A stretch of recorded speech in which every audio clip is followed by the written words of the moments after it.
Afternoon, grade 10. So let's quickly carry on from what we did yesterday. So yesterday we looked at our first entry that would go into the general journal, and that's the entry of bad debt. Right, so we said whenever debt has to be written off, the two accounts involved is going to be bad debt, expense account, so we debit, and the other account is debtors control, which we credit.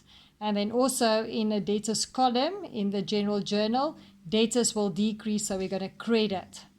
Right. Now the next transaction we're going to deal with is on page 170 in your textbook, and that is when the owner takes trading stock for himself for his own use.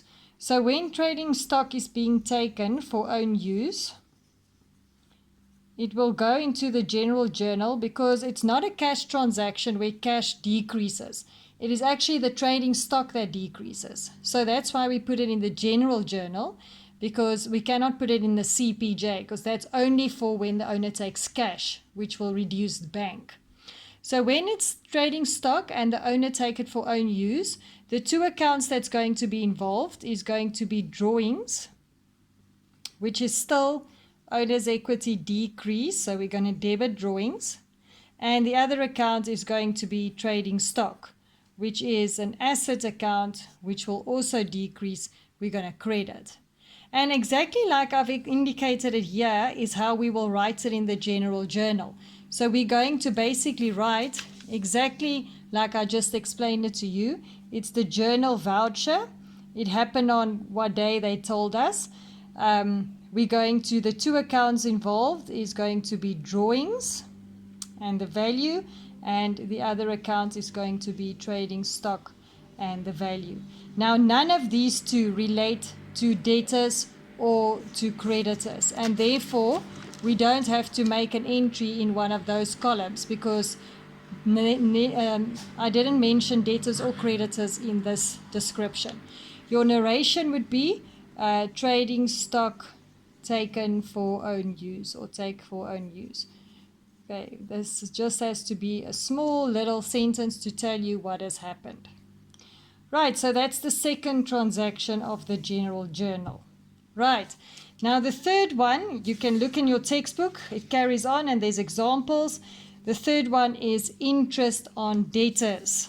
Okay, so let's quickly look at what happens when I charge interest on debtors. This happens now when my debtors doesn't pay me on time and I charge them interest on their accounts. Now there is a little calculation that go with this.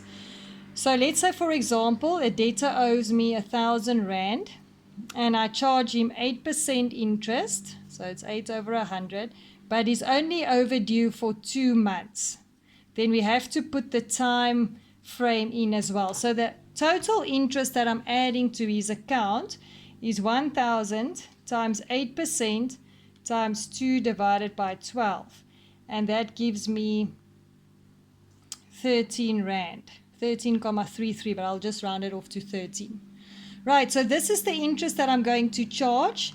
Now we have to think again for purposes of the general journal. What would be the two accounts involved when I charge interest to debtors accounts?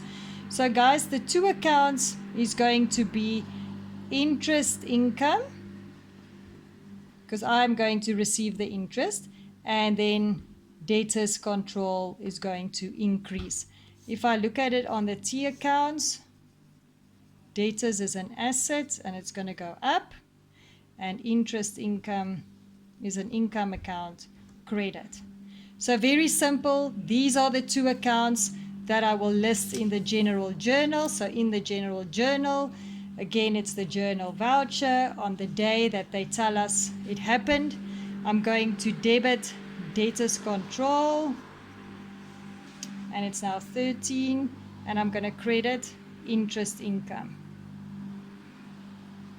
You can just write interest, that's also fine, 13.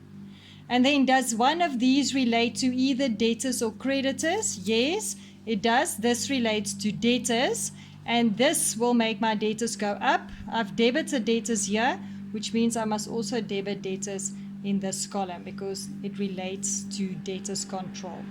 And then your narration would be interest on account.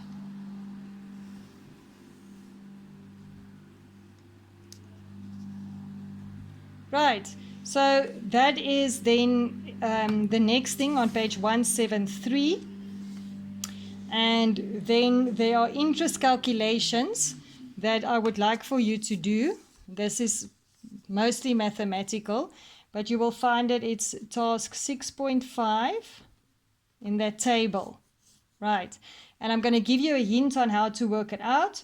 You have to use that formula of what I want over what I have in certain scenarios. So take the value they give you, multiply it with what you've got, proportional, and what you want would be the one at the top.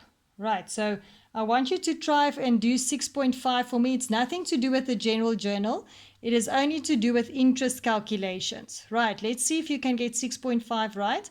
Once you've done it, by tomorrow I'm going to do it with you and I'll record a video with it on it, and then you can mark your work and see if you got it right. Okay, but it's all based on this formula, right? So it's the amount you owe times the interest times the time frame gives you the actual monetary interest amount. So replace X in the values that you don't have and then try and solve X for task 6.5. And I will load and do the memo tomorrow, so if you can please get that done during the course of today. Thank you, grade 10s. Have a nice afternoon.